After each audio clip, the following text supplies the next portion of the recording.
What is up guys, and welcome to my latest video here on SP Vids. Today I'm back with the Korg Handytraxx Play. If you want to see my full introduction of this video, check out the link in the top right hand corner.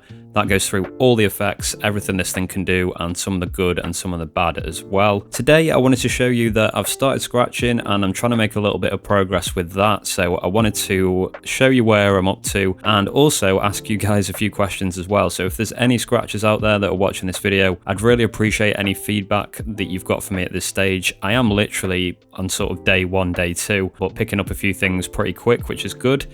And yeah, I'm going to show you why I think the Korg Handytraxx Play is really nice for learning how to scratch. And yeah, we'll get into that in a little while. So I've got this record, it's by Blue Chip Recordings. It's called Smoking Breaks. I actually forgot, I've got a couple of vinyls like this where they've got drum loops and kind of vocal stabs and effects as well. So I think I've got 3 in total, maybe 4 actually. I was going to buy a Yo Cuts record, but I've decided against that for now while I've got these. I would like to have a 7-inch scratching record. I think that's the only thing at the moment with this is all the ones that I already own are 12-inch, and on this table you can get a bit of a rock if you're not careful. If you're pressing it in the wrong place, you can see here, you can get a rock. So I've just been trying to stay as much in the middle as I can. That seems to be doing the trick, just staying around here to scratch. So what's so good about this for beginners and learning? It has to be the looper, which we have over here. Now, not only does this mean that you can have a continuous infinite drum loop underneath,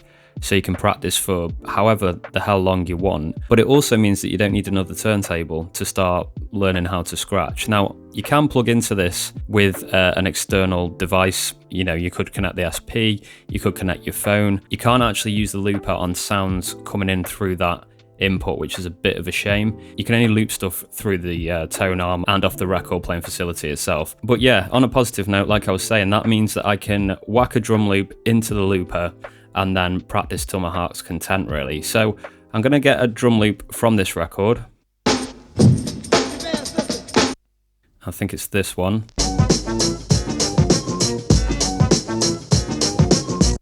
It's a really fun little sounding break, that, so we're going to sample that into the looper now. And in my previous video about this, I did mention that the buttons in the looper area, you have to release in order to activate them instead of press them. I thought that was really weird at first, but now that I've been using this looper a lot, I think you can actually be a little bit more accurate with it. I think holding a button and then letting go of it, and I've just started the looper there, so just delete that quickly. I think that's better than hovering near it and trying to press it at the right time. Your finger's already ready there where it needs to be, and then you just release and it's done. So I do actually like the fact that they're released, and I think that must be the reason they've done it that way. It just feels a little bit more accurate. So let's go ahead and try this.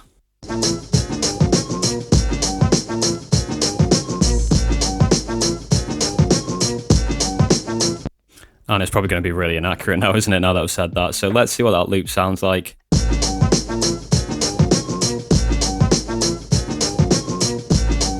I've actually done a good job there, so really happy about that. So we've got the loop in there now. We can change the speed of it if we want to. So if you wanted to slow it down to practice at a slower speed,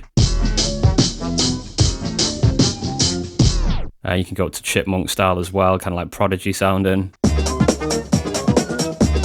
We're going to keep it on 1 for now, and importantly as well, there's a mix style here. This is really handy when you're practicing as well. You can change the volume between the loop and the scratches, or whatever's playing on the turntable basically. So if you're scratching and it's really, really loud and overpowering the loop, you can adjust that to the right and add more of the loop. And then if you need more of the scratching, if that's too quiet, you can move it to the left, and that's going to give you more of the record. So it's kind of like pointing to which one is going to be louder, the looper this way, the record that way, which is quite cool. We'll have that set in the middle for now. And basically what I've been doing is just having a loop set in the looper like that.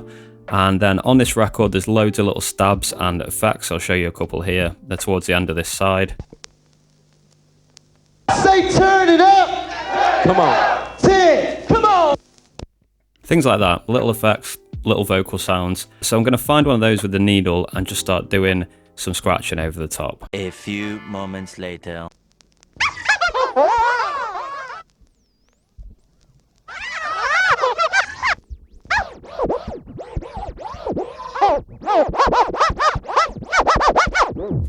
Okay, this sounds pretty nice. It's kind of like a laugh sound, and I'm holding it here. The motor's still turning underneath, and we'll start the loop and I'll show you some of the things that I've learned already.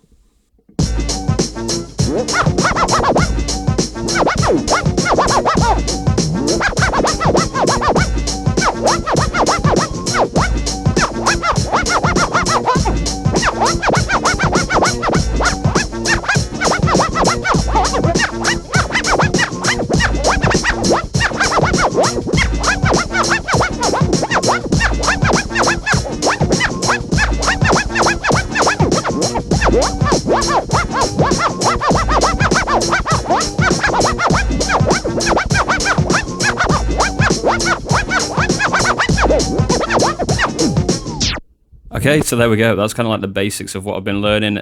It's mainly just scribbles really at this point. They're called scribbles, where you go in doing a 1-2 like that very quickly. I really haven't got into the crossfader yet, and to be honest, just because of where I am with my journey with scratching, I don't understand what you can do with the crossfader to improve that. I know obviously there's certain techniques like crabbing, and I think there's something called the transformer as well, where you're kind of hitting it against your thumb. I really want to just get the basics good first before moving on. I've read that a lot about scratching. A lot of people are saying online that if you can get the basics right, A, you're going to be better than like 90% of the people that scratch, if you can get those really dialed in, and B, further down the line, having those sort of nailed is going to really help you. So it's kind of like rudiments with drumming. If you're really good at rudiments, it's going to help you a lot when you get better as a drummer. I feel like it's the same thing with scratching. So yeah, I've been doing a lot of that, and to be honest, I've been having a lot of fun just doing that. There are a couple of things that I really want to be able to do that I need to work on, and guys, if you do have any tips at all, please leave it in the comments below. Just make sure you timestamp it as well, so I can understand which part of the video you're talking about. But yeah, one thing that I'd really want to be able to do, and I'm not having much luck at the moment, is sort of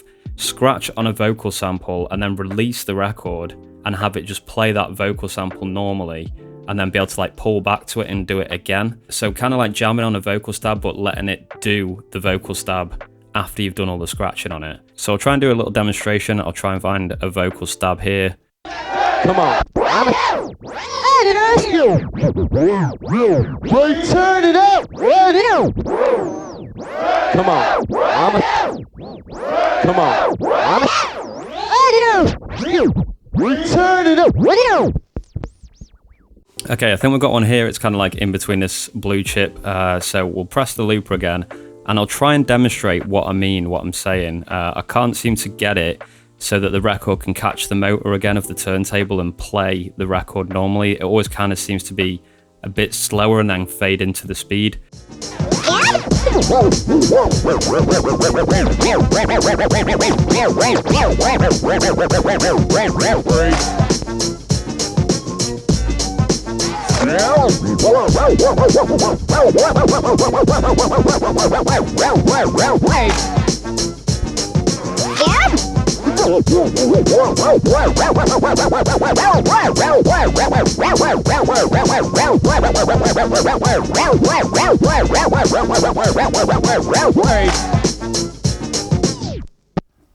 So that's the sort of thing I was talking about. I was actually getting a little bit better there, and I think it's just because I'm doing more practice, including that part there. That's a good bit of practice.